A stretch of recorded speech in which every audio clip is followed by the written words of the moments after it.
Okay, so was this a Storm League match or is it a Yeah, it's okay? Storm League. Yeah. And roughly what rank is this at? I think this current game is like 4,000 master points or Okay, something like that. gotcha. So All we right. have some people here who are decently high ranked, and a DNA Galaxy. The Hanzo on the other team is GM, Okay, sure. stuff And like all right, that. so you're playing. All five of you are in a group It's everyone except Imperius. except for Imperius. Okay, gotcha. Yeah. Alrighty. So you're going to be on the Falstad this game. Let's take a look at the draft real quick. We have Imperius, Falstad, Tyrande, ETC, and Chromie against Diablo, Hanzo, Murky, KT, and Rhaegar. Okay, so the first thing that does stick out to me is that they don't have like a traditional solo laner since they went for the Murky. So their four-man is going to be two relatively squishy backliners with a Diablo and a Rhaegar. So what that says to me is that their weakness is their front line because it's just a Diablo, and Diablo he's got a lot of health, but especially if you build Falstad in such a way that you can burn the frontliner, um, he can get really quickly burnt down. So he can't stay nearby, which means that your Chrome is going to get more value essentially.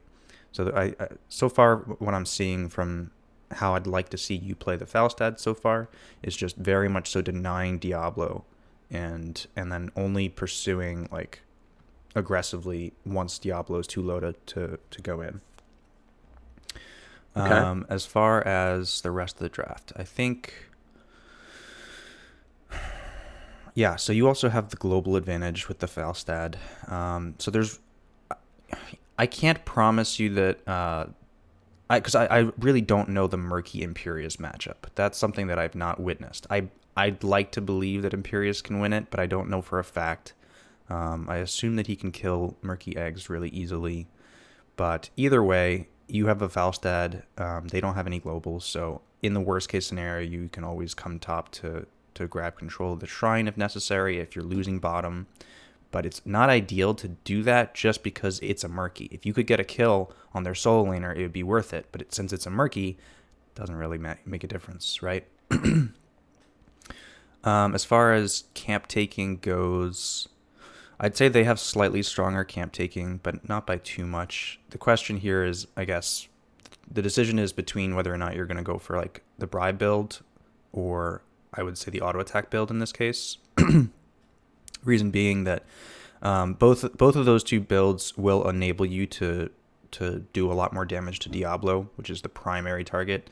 Personally, I would probably go for the auto attack build just because of the fact that you're not going to get nearly as much W value on Murky, Hanzo, and you might get some on KT or Rhaegar, but especially these two targets can just immediately break your W.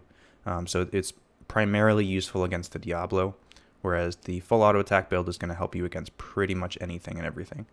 The benefit to having the bribe here would have been just to deny Murky from trying to bribe your camps if that's what he ends up going for. Other than that, I'm not sure what ultimate ETC goes here. I'm assuming since you're already the global, he doesn't go for stage dive. Although I wouldn't mind stage dive in this game either, because they have such a weak, a squishy backline and not a lot of frontline. I feel like having the stage dive could be nice to just force the engage on top of where Kalthas is starting out. Like he doesn't have an escape, he doesn't have a way to get out of there, so that could be really good. And I really want to make sure that you go Gust this game because Gust is going to be Yeah. super important for forcing those engages that where you have KT or Rhaegar in the middle of your team. You don't want to start the fight that way because you have a Chromie, but you want to once they want to start retreating, that's when you want to be able to gust them either into a wall or backwards into the team. Hmm. All right, let's take a look. Uh, yeah. So what really happens more this game is that it sort of turns into whole like 3-1 in the thing here, where I basically stay a lot mid as Falstad, and then Right. it turns more into like a 1 versus 1 with the Hanzo, and I can't say it goes in my favorite quite a lot this game. Okay. I don't go for auto attack build here. Okay. I've tried a couple iterations of the W one because you have the like the quote unquote bird box build, right? With Right. like bribe and then with level 7 boomerang. Right. I find that that build loses versus Hanzo quite hard, while the level 7 W talents pretty much can 1 versus 1 him most of the time. Right. Okay. Yeah. I'm not opposed to the bribe build here. I want to see sort of exactly how that plays out with the 1v1 versus Hanzo in the mid lane. I do think it's something that Falstad should win if you are playing it appropriately, because of the fact that Hanzo has no health gain. So any trades that you take that are not permanent are positive. Yeah. I think I make two talent choices here that basically ruin the 1 versus 1 for me, though, which is 4 and 7. I guess you can just touch it and see what happens. You still have to go for the auto attack heals on this, even with this build, I would say. But let's take a look. All right, so far, quick pick on the Murky. Watch for the go. Nobody's soaking. Oh, okay, that's why.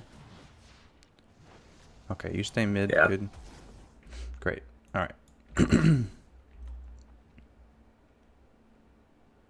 I think top lane, he pretty much has mostly control over the Mercury the entire game. I didn't watch that much, but sure. I don't think they got a DK before quite late, if I remember.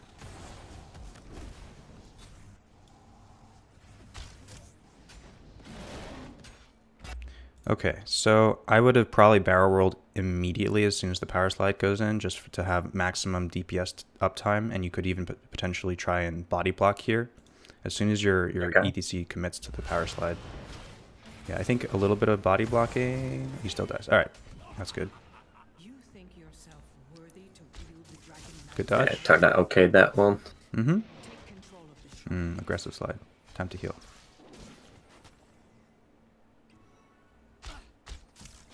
I would back. Like, there's tapping here it's okay, but yeah, okay. Yeah, I was kind of hoping to just tap and then maybe wait till level 4 and I could just sustain on the wave, but right. I'm glad that you're positioning very safely here, because you see the Diablo here, and you don't know what else could be there. They're missing. Yeah, I assume they're on that camp there, but obviously I can't know. They're missing a soak. That gives you guys time. You can safely clear this. Your team should be able to grab this, and then the line of scrimmage should be close to your base, so it should be good for you, unless they go for an invade.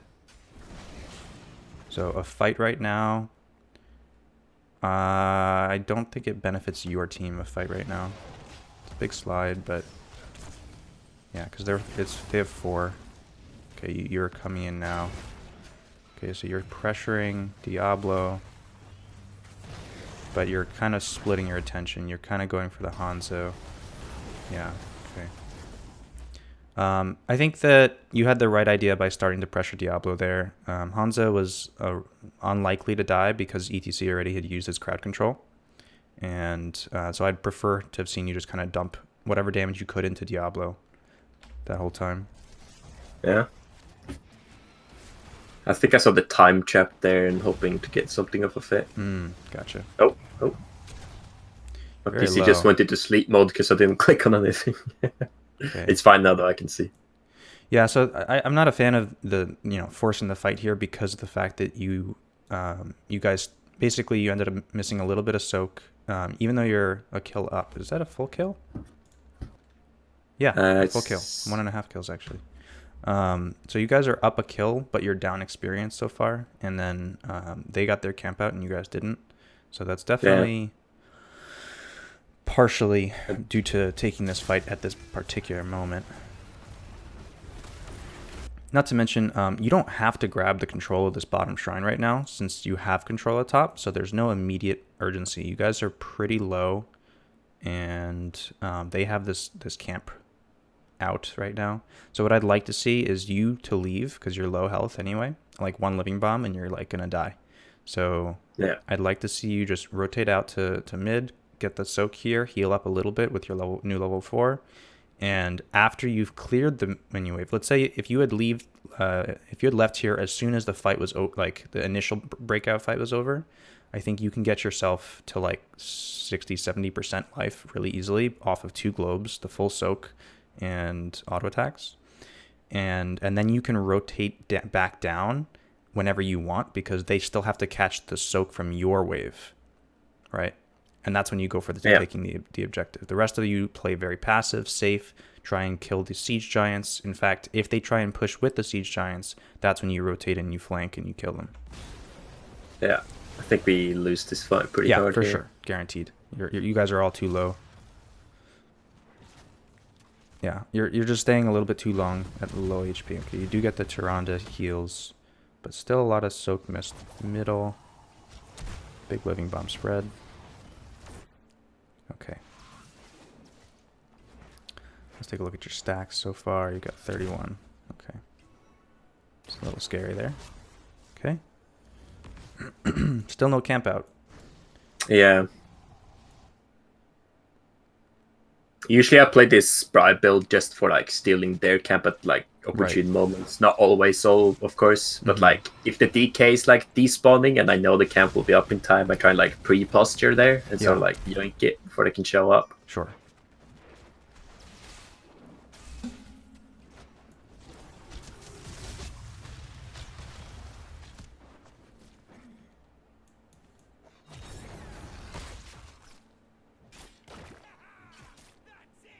Yeah, here I think I just used the stacks to get our own camp That's out. honestly it didn't fine. Seem like it's not a problem. Our team you wanna be building up your stacks, and you have to get the camp out. It's gonna help you get the Dragon Knight potentially. So immediately after you finish clearing, you could even fly for this. You could force the fight right now.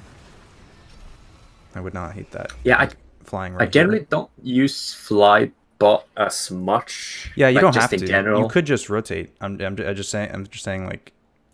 There's almost no situations where I think you're going to need to fly top, because, well, I don't know if he should be fine up here, but it's just, if it saves like 5 seconds, and if they're overextended too far, like rotating down could be the difference between them getting to here versus them getting here, essentially, with a fly. Mm-hmm. Yeah, I think I face check a little hard here. Okay, yeah. I'm hoping I could win this. Still have your E, okay. Yeah. Yeah, that's the Gust. I think I didn't see the very start of that, but generally speaking, the face barrel check. roll. Yeah, the barrel roll should allow you to both A, try and dodge a skill shot, and B, absorb some of the trade damage. So typically you do win the trade, but I guess you just started off a little bit too low after getting chunked with the face check. Mm-hmm. Okay. But you do still have your flight, so you're going to fly back to mid. Okay. Sounds good. Imperius is struggling for mana. That's the main reason he's starting to lose now. Team fight here. Okay, you feel like you can't leave, and that's correct. You can't leave down this lane just yet. So the console's still missing, as far as I'm aware. It's been missing for a little while. Yeah, he is.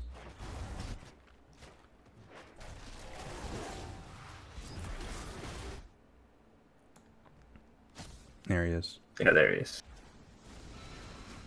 Watch the bomb. Okay. All right.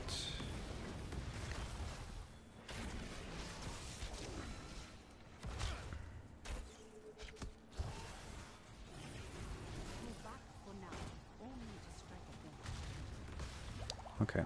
I do feel like that could have gone a little bit better, but I think it's... Oh, that is very aggressive positioning. It's gonna live. Yeah, I think our tank is on an off roll here as well. Okay. Usually plays damage dealer. Gotcha. So if you see a little bit of weird stuff, that could be an explanation to why. Sure. Okay. There we go. Yeah, here's not a priest. It's okay. That's not... as long as you had vision of the DPS down here, that's not too bad. Like, this is okay for you. You probably could have used your barrel roll a little bit sooner, just so that you can still be trading with him without him hitting you, but that's okay. Because he had used all of his crowd control abilities already. Uh-huh. Ooh, scary. Yeah, get chunked pretty hard there. Yep. Do you have tap but no, you don't. No, I spent it just before that. Okay, okay.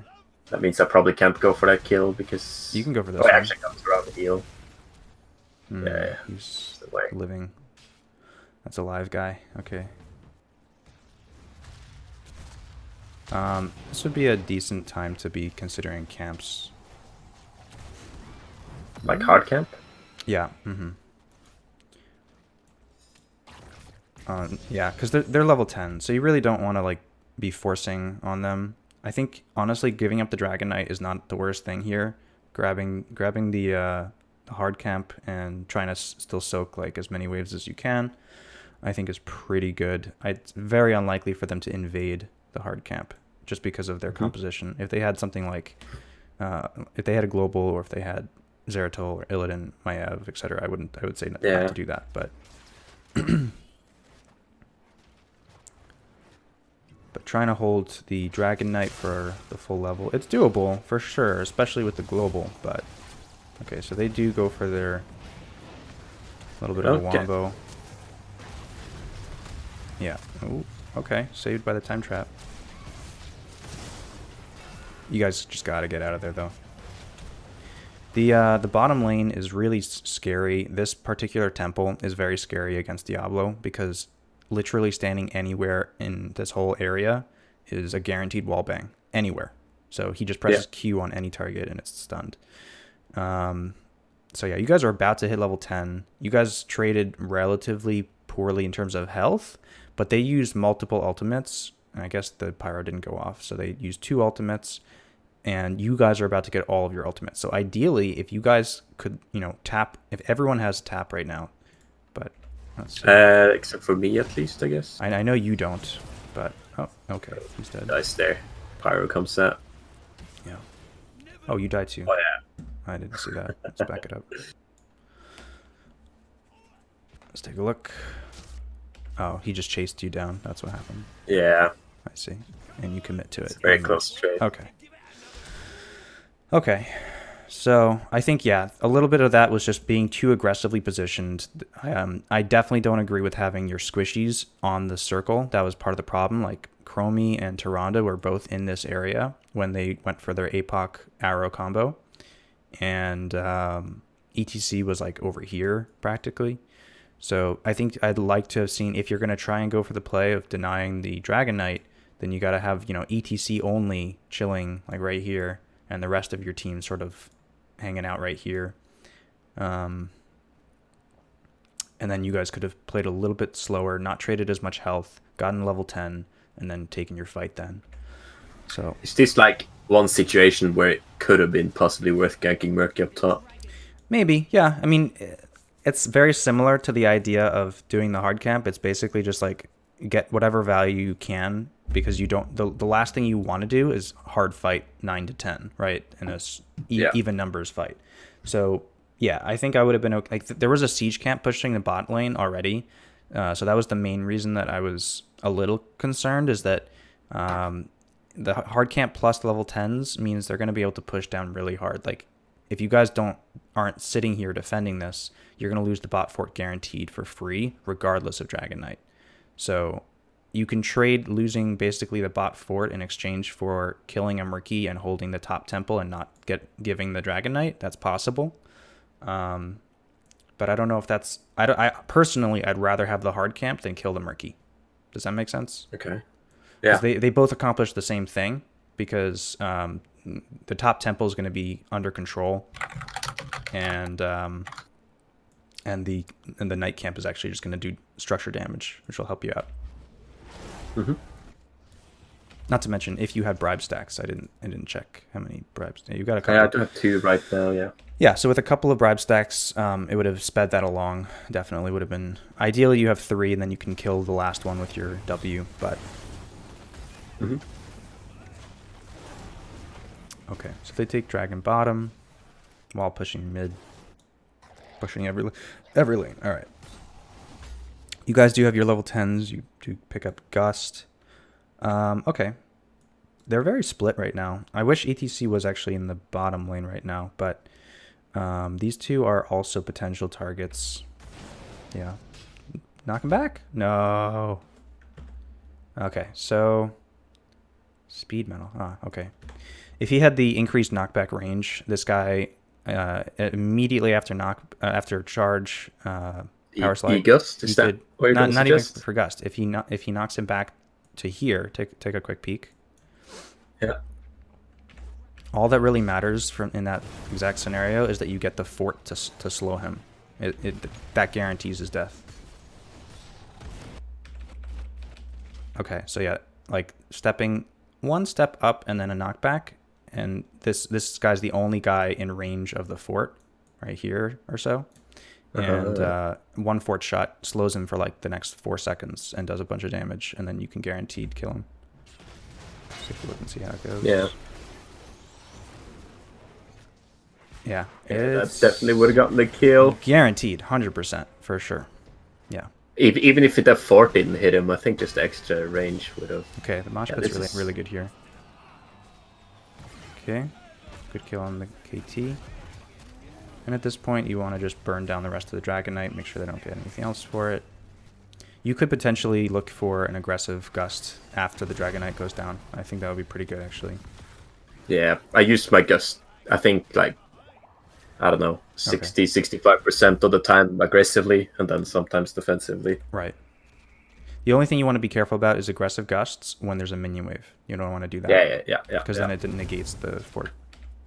Hmm. Okay, it looks like they're playing pretty passively right now, so there's not much else to... Oh, okay. Do I have E here? I Good do have E knockback. here. Fantastic. Oh yeah, Really good. I remember that. I was slow playing that just to see if he had the good reaction speed. That's really nice. Okay, the camp should be for free. So I think that you guys want to grab this. If you have bribe, I would probably bribe this. Bribe this while I have the rest of your 3 team does right now. this. What are you doing? I have 3 bribe stacks. So with Dragonshire, basically the objective, right? The Dragon Knight is kind of almost like a secondary objective compared to grabbing two camps in the bot lane simultaneously. If you can time them together, it pushes just as hard as a Dragon Knight because you can guaranteed get like a whole fort if you push with that. They do have relatively strong clear, so it's possible that it's not quite as good as the Dragon Knight against this composition, but you can get a lot of pressure from it, especially because you're getting the spell armor, so you can be pretty aggressive with it. And then the siege giants are just wailing away at the structures as well. So timing this correctly, and then I guess you can rotate top to clear this camp out. You could probably clear mid on the way. There's time for all that. Is it worth double soaking here, like bribing? Let's say I bribe easy camp, and then I just go like a mid top sort of thing, waiting I till wouldn't do objective double soak, appears. but I would soak mid, then rotate and stay top, because this camp is going to take time to clear. You're not going to have time to do both, back and forth. Yeah. But I would soak this just first. in general. Yeah. It like in between objectives, because Imperius can't really do that well. I guess Murky Right. can, depending on his build. Yeah. They didn't So go slime 4. the Murky is a It did go fishy slime deal. 4 actually. So what that means is that Murky gets a lot of value if you allow him to double soak. So it would be important if that's what they're doing, then it's important that you deny him from getting that double soak. It's honestly like more important that you deny his double soak than you do double soak, if that makes sense. Yeah. It's also it can be very risky for you to double soak because of the Diablo here. If you just come at are going through these bushes frequently, he could just very easily get a wall bang, and that could be scary if there's any DPS to follow it up. Okay, so you guys go for the capture on the bottom and the siege at the same time, but you're not using your bribe stacks here. Yeah. You're gonna see. Oh, okay, yeah. So this is not good, right? So this is part of the problem. If you were doing the siege camp and they try and contest this is an amazing time for you to fly here and then gust them in and force this as a 4v5 or a 3v5 actually. This is so aggressive for them to be doing this. The only reason that they even considered it is because they have vision of only 3 of you here, so they know it's a 3v3, and these are 2 non-globals that are here. So definitely want to see you be the one that's going off to do this side camp and do it with a bribe, I would say, and then have your fly still available in case something like this happens. Okay. You guys, okay, so the Pyroblast comes out. I think you could Gust just to interrupt it if you want to. It's not going to kill you alone, but it's going to make it so that you can't stay in the fight, and that means you probably lose the point. So I think Gusting here is a fair choice. Yeah. So you do the Gust. Decided not too late. It's a little bit late, but oh yeah, the camp is still available. Okay. Yeah, getting off the point there. Okay, KT down. ATC's probably dead too. I go for a silly flank. Okay. Take a tower shot. Oof, it's a lot of damage. And yeah. Okay. Yeah, so this definitely turned out poorly just because of the macro aspects of it, right? Who you send where. You guys had kill advantage and should have gotten both of these camps very free. But it's just a matter of how you distribute your resources. And so part of that's on you as the Falstad, as the global. You have to know that you're the one that can't be with the group all the time. Meanwhile, in top lane, this is happening. Because even marched for that, it seems. Yeah. I think that they would not have done this play if you were the only one that was not there. If they saw 4 people here, they don't go for that play.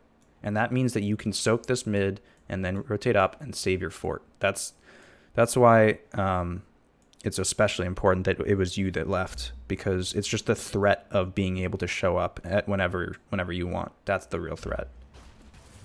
I guess Chromie also has quite a lot better point control than I do there.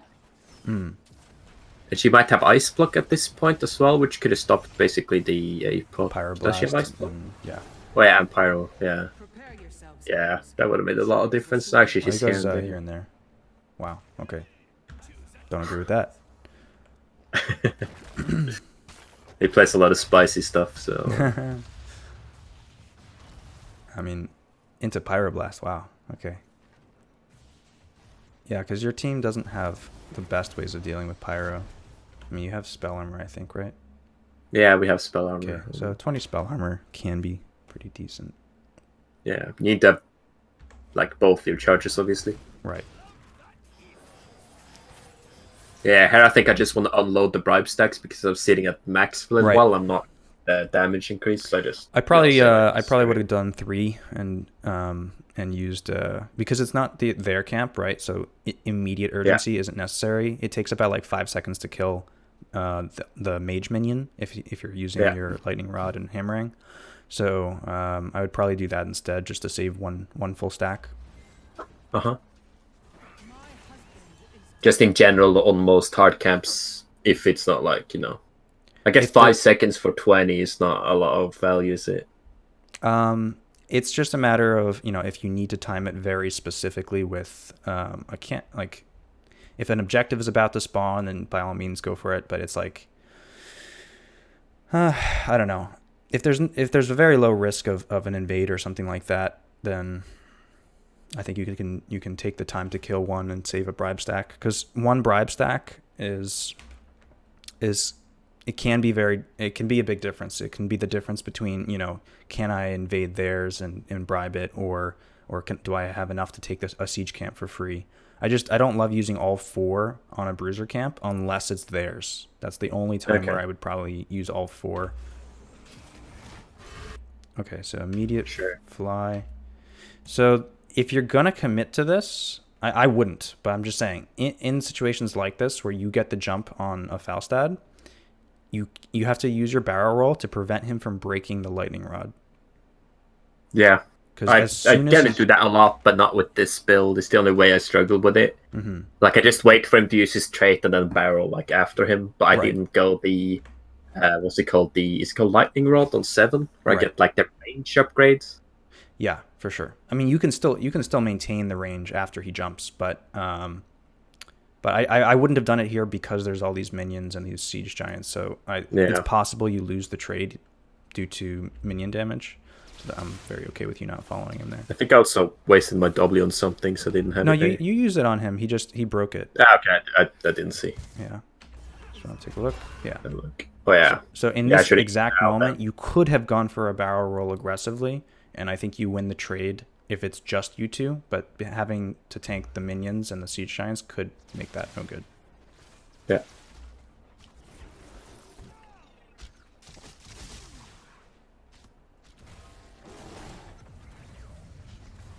A little bit of a giveaway with okay. He doesn't have his ability though. He doesn't have his jump anymore. So I think this guy can die. Okay, so what I'd like to see right now is probably a very defensive gust. All of this can be gusted like out here, and then you guys can guaranteed focus down the Hanzo. Okay. It does look like oh yeah, he does. Oh yeah, he lives. I think at 50 HP less there. Yeah, so the Gust, I think I would have definitely gone for just to guarantee the kill. Prevents him from being able to get the Ancestral, and it makes it so that the rest of your team is very safe. Ouch, that's going to hurt. Yeah. Okay. Mosh Pit on just one. Okay, good power slide. It's going to be a lot of damage from the... Oh, this fight is just very sketchy. Last second Gust. Yeah, okay. I'd like to see the Gusts be more for isolation in a team fight like this, where it's like even numbers.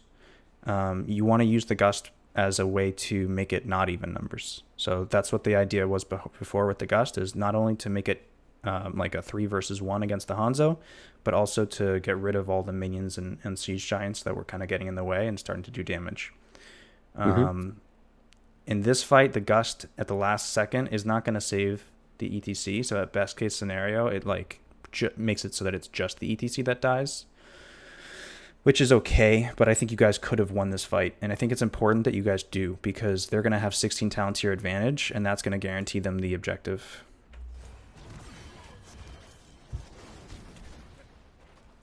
Big chase. Oh, okay. Gotta dodge that one. Yeah. Yeah. Got a sidestep. Alright, so they have 16s. They're probably going to go ahead and grab the Dragon Knight. I would not be surprised if they did mid fort for free and then got bot wall, try and get some damage on bot keep. That's probably what I would do. Well, this guy's playing with fire, literally. That is... The KT and the Dragon, yeah. Yeah, I don't know. Yeah. Positioning. Okay. I think there's a lot of panic going on at this point. It's like this choke point is so dangerous against Hanzo, because a scatter is guaranteed to get like all the damage. Oh, he's dead too. Wait, he's saved. Never mind Diablo as well. Good knockback. All right, so because of those deaths, the fort is definitely dead, and then the keep is definitely dead. I don't think there's any way you can save it.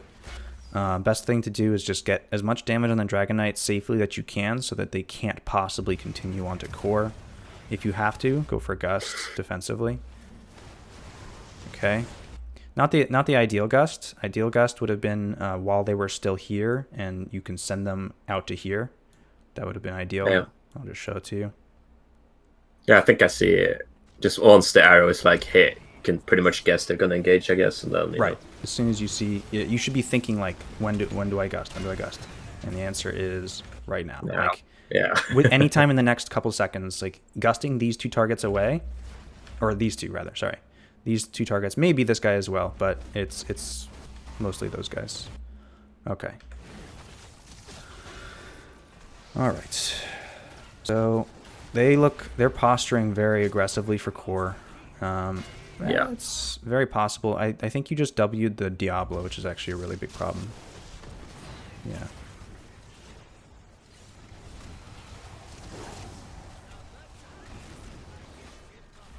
I don't think they end here though.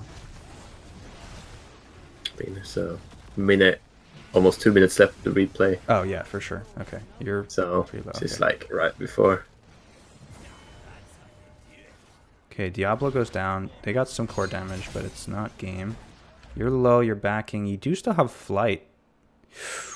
This is I could tap, yeah, I could.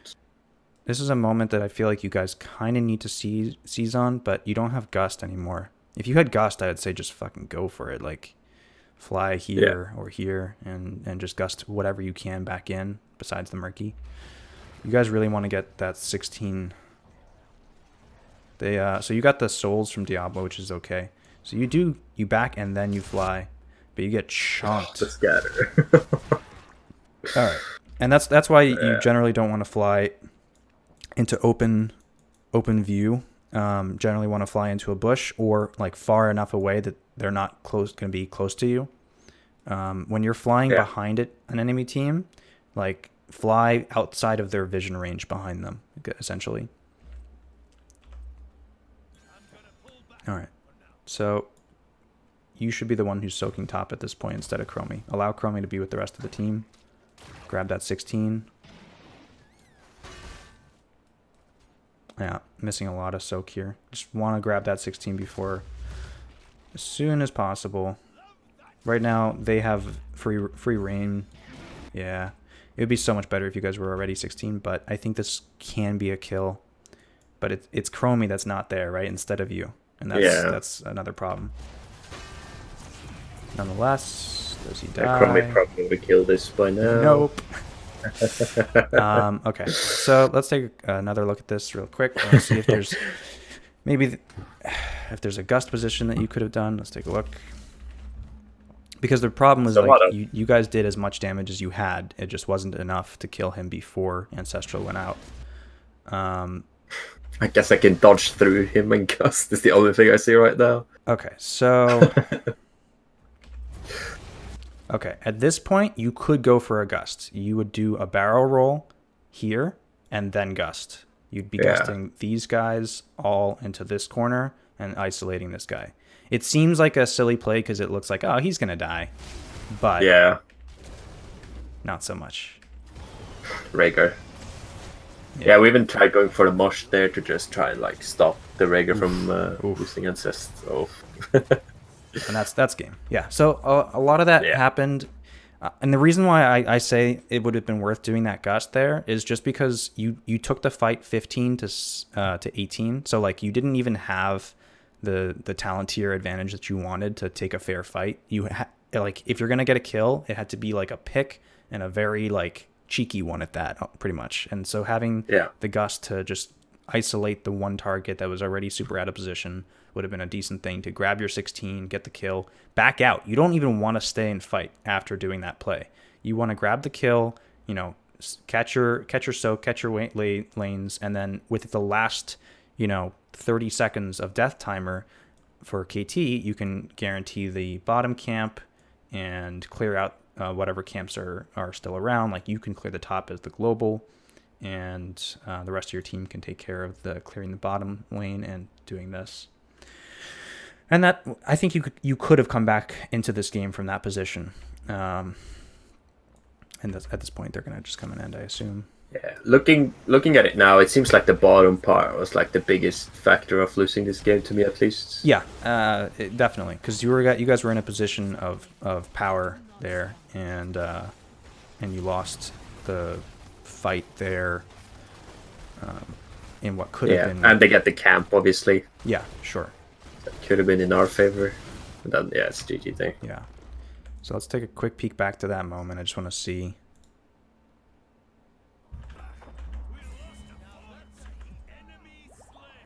It's coming up, I think. Yeah. Okay. So this was the current position. You guys were down one fort. So grabbing these two camps together, timing them correctly, it would equalize the experience, I think, to like take all this down. And it would equalize the structures, I think, as well. So that was definitely a big comeback moment. And just having these two be the ones that are doing the camp is really unfortunate. Yeah, obviously we probably should have. I don't know. Maybe Anchor would have been quite good for us here. Yes, like you almost always do want to be able to have an anchor, but with only 3 people here, like that's the problem is 3 people. Because then if you have one person anchoring, then you have 2 people doing a camp, and then it's even if they do come, it's not good for you. Like Yeah. anchoring is the most of the time when you anchor, it's because if they come, you know you'd win, right? That's sort of the reason why you anchor most of the time. Obviously, not knowing what's in this bush is really risky. So even something as simple as like walking up to here and using a phase melt just to guarantee that they're not chilling in that bush would have been okay. But But yeah, obviously the bigger problem is the fact that it's a 3v5.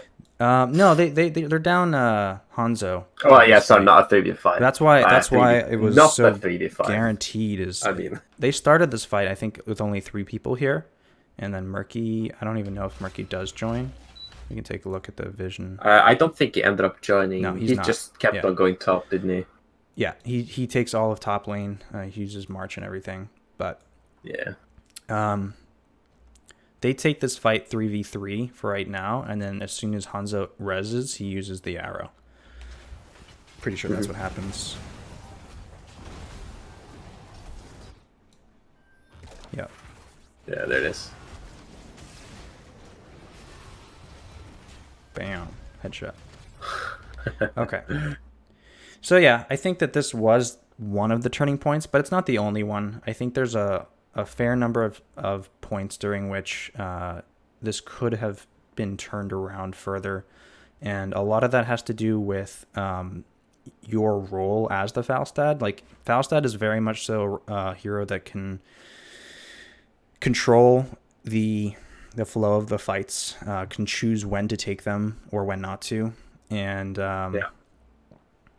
I think that in the early game, one thing that I didn't talk about enough was being the one who was controlling this vision area. Instead of like hard focusing on clearing the wave and then face checking, I'd prefer to see you basically chilling in this bush, holding vision of this area, because they weren't showing anybody. So as long as you're sitting here, if one of them starts coming up from mid, you get the first hit. And instead of you being the one surprised by a Diablo flip or by a Hanzo scatter or whatever, you get the first hit there.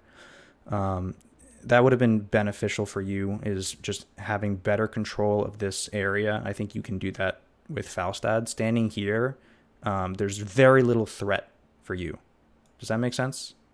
Yeah. You can't get wall banged here. It's very hard. Do you think the builds could have been different this game, and like for the mid stuff? Because I can only think of the level 7 tier here. Because I lost, I think, 3 trades versus the Hansel there. I'm just thinking if I want the W on 7. No, you definitely want Boomerang still. I think that I personally would have gone for the auto attack level 1 personally, but I don't think that that's the problem here. I don't think you got as much value out of Wingman as you could have. Like, the only time you used bribe stacks really was on this camp, if I'm not mistaken. Maybe you did 1 or 2 others. I think you bribed this once for the left one. Yeah. So it's not the most value, I would say. So I do think it would have been better to have the auto attack just for the additional damage on the Diablo and whatever else was in auto attack range, that extra bonus damage. As far as like the trading, I think the reason why you lost most of your trades was because you got surprised. Like, they got the damage first, especially with Hanzo. He would land like a full scatter and a Q, and then you would lose the trade. And that's going to happen. Like, if he gets all of his damage first, then you lose the trade. But if you can be the first one to start a fight, and you should be able to because you have the barrel roll, right? Like, if he's standing in lane, you can barrel roll towards him after the minions have crashed and out-trade the crap out of him, and he has to back away. And once again, you have hammer gain, so you can heal up. A lot of the fights that happened between just you and Hanzo, there was no time to heal up. There was just fight to the death, and that's it. And it was after he got the first hit. That's the reason why you lost a lot of the 1v1s, because Falstad versus Hanzo typically favors the Falstad. Yeah, that's what I've noticed as well. But obviously not this game, because I played pretty badly here. Well, I think a lot of it just has to do with you were like sitting in the middle of the lane without having vision of what was in here, and focusing on wave clearing and then trying to rotate. And you can only do that if you do have vision of what of everything that's down here. If they have all 4 down here, that's what you want to do. Is you want to hard, fast clear this and then rotate. But without vision, it's very risky. And then, yeah, the rest of the build I wouldn't change. I didn't take a look and see what you ended up picking for 13. Let's take a look. Just the auto or the cooldown reduction stuff on 13 and 16. Right. Okay. Yeah. Those are the standard talents. If you had gone for the auto attack level 1, I would have switched it to Giant Killer for the Diablo. Yeah. Because yeah. The main reason why I like the auto attack build here is because you have a Chromie. So Chromie is very rarely going to be killing Diablo, right? Damage wise, like he also has spell shield on one. It takes a long time to kill a Diablo with Chromie. I mean, you do have Tyrande for the what's it called? For the minus armor. And Imperius is pretty good at chunking Diablo, but I really would have liked to see you be the one that is really threatening Diablo, preventing him from staying in aggressive positioning. Not to mention, auto attack build would chunk the crap out of Murky anytime he came by, and I think it would still allow you to trade potentially even better into Hanzo, because if Hanzo kept on breaking your W, you weren't getting full value from that, so you might as well get more value from each of your auto attacks. It also means you heal more, right? Yeah. So it's not the end of the world. It's not why you lost. I'm just saying, like, I think that's what I would have chosen personally. And I think that it contributes, obviously. everything adds up, right? I think I think the other thing is, your Gusts could be a lot better. I think that most of the Gusts this game were relatively defensive and maybe a little bit too late. So I would have liked to see the Gusts. I want you to try and be a little bit more creative with them. So either gusting for isolation, or for forcing outnumbered fights, or for pushing them into a wall, or something along those lines. Gusting at the last second is really, really bad. The only time I want to see defensive gusts is when they've just used a massive cooldown and you want to counter the massive cooldown that's really scary. So for example, against this composition, they don't even really have that specific thing, but if there was anything, it would be the APOC arrow combo. If they do those 2 abilities and you can negate both of those ults with just one, that's well worth it, right? If you think about it that way. Most of the time, what I'm talking about in this regard is like if they have a Zeratul with Void Prison and they're going to try a Wombo, or if they have Maiev with the Cage, like if those types of things would destroy your whole team in a team fight, then absolutely go ahead and use your Gust defensively every time. But this composition, I think you could get away with, using your Gust for more pickoffs and isolations to win team fights or outnumbered fights and so on and so forth. The other thing that's really important. Sorry, go ahead. What would you have gone on 20 here, just in case the game went like for? If it went to 20, I think would you have gotten a Gust upgrade, or would you have gotten like the auto attack range and stuff just for pressing Diablo never more? The auto attack upgrade. No, I would say unless you're on the core already. Like if you're hitting the core and it's a race, then sure. But I would say it's between the flight, faster flight, and the Gust upgrade. I think in this game, Gust upgrade would be better, because it would allow there's a lot of walls on this map, like especially in the places where team fighting happens. Like anywhere in this area, Gust is so good. Anywhere in this area, Gust is so good. Anywhere in this area, Gust is so good. Like there's so many areas where a Gust against a wall just wins the fight, because it's like a 4-second stun. It's insane.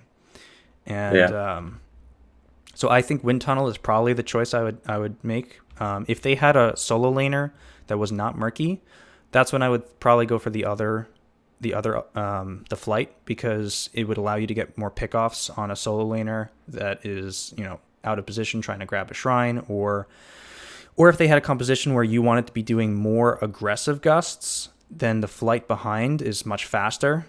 This composition is pretty risky to do the aggressive Gusts, especially since you have the Chromie, so you don't always want them to be in the middle of your team. So I do think that the upgraded Gust would be the way to go for level 20. Okay. Yeah. And then the other thing I wanted to bring up was just camp taking. This game, your team fell behind in the early game primarily because they took their camp on like as soon as it was available and your team didn't, right? and you Yeah. guys still somehow lost soak during that time. Like you guys had a kill up and were down experience, which is really really bad. So that has to do with just having the right distribution of resources, making sure that you're catching all the soak while still enabling your team to do some camps. As far as like who does the camps, I would say ETC stays on the in the bot lane for sure. I think Tyrande and Chromie can do the camp. It's not ideal, but I think that's possible. It could be you here, but then I guess Tyrande stays to catch the soak. That's not ideal either. I think it's probably just Chromie and Tyrande need to be doing this camp. As far as the Okay. rest of the talents, to take a quick peek. All right, Loon's Chosen, Lunar Blaze, Counter Eye, yeah, all good. ETC, no, I don't like Block Party here. Problem with it is your team has Tyrande as a solo healer, and Tyrande is not the greatest of sustain healers. And so I would have really liked to see much more of the healing output from the what's it called? Yeah, Prog Rock. I think that would have helped a lot, not just for ETC but for the rest of the team. There were a lot of team fights where like nothing died, but everything got low, and so then after that fight, people started dying. You know what I mean? And I think Prog Rock could have helped a lot to prevent that. Also, they don't have that many super scary auto attackers. Hanzo has a high auto attack damage, but I mean, Block Party can get triggered by anything, so it's not even guaranteed to get the block value from the Hanzo. So I definitely not a fan of the Block Party talent. Speed Metal here I also disagree with. I think having the increased knockback radius would have been more beneficial. It would have guaranteed the kill on the Rhaegar in the mid lane, for example. But more important than that, the reason why I prefer that talent is because when you're playing with a Chromie, the whole goal of ETC is to deny them from reaching the Chromie. Like you want to keep them at the perfect range of within Chromie range damage, but not close enough to hit Chromie. And so that's what that W talent would help do, is just keep them at bay for a little longer. Hammer on. Yeah, I'm not a fan of that either. I don't think that most of this game ETC is not going to be like auto attacking on cooldown, so having like a follow through ability doesn't really make sense. I think that you could go for the burst damage off of the W. You could do that, but most of the time I prefer to play ETC where I don't always use Power Slide and the knockback together, especially with a composition that has like a Chromie skill shots, right? So Yeah. I would personally And probably Tyrande. go for the other talent, the damage after Echo Pedal. yeah, Acapedal, right? Thank you. Just blanking on these names. Mosh Pit I think was a good choice here. You didn't need the stage dive, and there were a couple decent moshes. I think the Mosh Pit over here was especially good. And then I don't see what he took for 13. I don't remember either. Takes no 13. Here we go. Face melt. Okay. So I think that's a good choice, but it would have been even better if you had the level 4, because it just like puts it on their whole team practically. Yeah. And definitely a big problem to have here and there this game. I think having the ice block would have been significantly better, although I'm not sure if he ever got punished for it. Most of the pyroblasts were either on you or on ETC. Those were the two targets. Yeah. I think he somehow got away with it, although not. He could have maybe gotten away one more time. I think it was in the mid lane. Right. Maybe. I'm not entirely sure. Yeah, I was thinking up here, there. this was a wonky positioning situation after 2 people were dead or something. So, but yeah, okay. Yeah. So I think better camps, better gusts, and better knowledge of when to abuse your global, essentially, when to even just not even using the global, just having the option to use it, like showing that you're close enough that you could use it is important. Those are the primary things that I would say. Okay. Improvement. I think I have one more question only. Go for it. That's so you have like a couple of ways to play this map as far as I'm aware. You have like the whole like when you rotate with one hero, get the mid soak and then just basically leave, and then you have the whole like sort of thing that I did where you basically sit mid and then right, try and do stuff from there. Is there any other hero that is like good in either of the roles here that I might or that I should consider I generally play a lot of auto attacky stuff, so it's kind of iffy on the wave clear. I guess Phoenix I've thought about before, but Yeah. Okay. So I think that the important thing about this map and this mid lane is that you have to sort of consider it like a second solo lane. So it has to be a hero that can solo lane if necessary. Heroes that have mobility are really useful because you can be somewhere in these bushes, and if they come up with too many people, you can like get out of there quickly. So that yeah. there's a lot of heroes that have that. You can do it with Maiev, Zeratul, Falstad's not bad. Phoenix is good. Um, Even something you could have a Thrall. Like Thrall is obviously a solo laner, but he doesn't have as much mobility, but he does have the root and the speed, so he can usually get out if he's in trouble. But the main What about idea, Greymane? Would he be okay here, or is not that a little really. bit too No, the problem with non-sustaining? Greymane is one that he doesn't have, his own health sustain. Two, he doesn't have mobility in the escape sense. If he's in human form and he gets ganked, the only thing he can jump to is either the minion wave or one of the heroes, and those things are almost never behind him. So there's a very good chance, like if I was playing against a team that had a Greymane solo laner in the mid, I would try and gank him with 3 or 4 people every time, and he would almost every time go down, I think. Because, just not having that barrel roll or blink or whatever makes it a lot easier to get kills with multiple people. Okay, so generally Phoenix, and then a little bit of melee heroes. I don't play too much melee, I guess. Maybe Okay. that's an issue. Yeah. So that's the thing about the mid lane, is that you want to have heroes that can win solo lane trades, that are safe, that can get away if necessary from a gank, and that are also really good for like rotating in. You could do it with Genji as well. I don't know if you play Genji, but Genji's an okay solo laner in the mid lane because he can rotate so fast in between these two lanes, and you can always sit here as Genji. Like they could come here with all 5 heroes and you'll probably still live, Yeah. I might be forgetting other heroes that could do the solo lane role. I'm sure there are others, but yeah. Only couple I'm looking at the hero pages now. The ones I can think of are like maybe a Rainer or Lunara. They have some mobility or self-sustain. Rainer is the same problem as Greymane. I wouldn't do Rainer. Lunara could be okay because you have the Wisp. You can leave the Wisp here, so it's hard to get ganked. But you don't have as much. You don't have self-sustain, so I wouldn't love it. But the main whole Phoenix point of this, pretty much, the whole goal here is to create pressure by winning this lane. As far as like being the first one to clear it means that you're buying time because they have to clear it, otherwise they lose experience. If they lose experience, that you slowly start to pull ahead. If they do come back to catch the soak here, then you have a man advantage, so you can do something with it. You can either come down, force a fight, grab the temple, or you can invade, or you can do your own camp. Like you just have to do something with it. That's the main key, is never waste your advantages. Try and always capitalize on them. Yeah, I think that just about covers it. Yeah, I mean, this was a challenging. Falstad was not a bad pick here. I think it could have worked really, really well. It's just unfortunate that they had a Murky as their solo laner, because it meant that you couldn't use your global for top lane control so much. It just became very useless to do that. Against most other teams that don't have a Murky solo laner, I would have encouraged you to keep an eye for the fly up to to right here, to gank the solo laner whenever he went for the shrine. That would have given you a huge advantage in experience, as well as guarantee that you never lose the Dragon Knight. You know what I mean?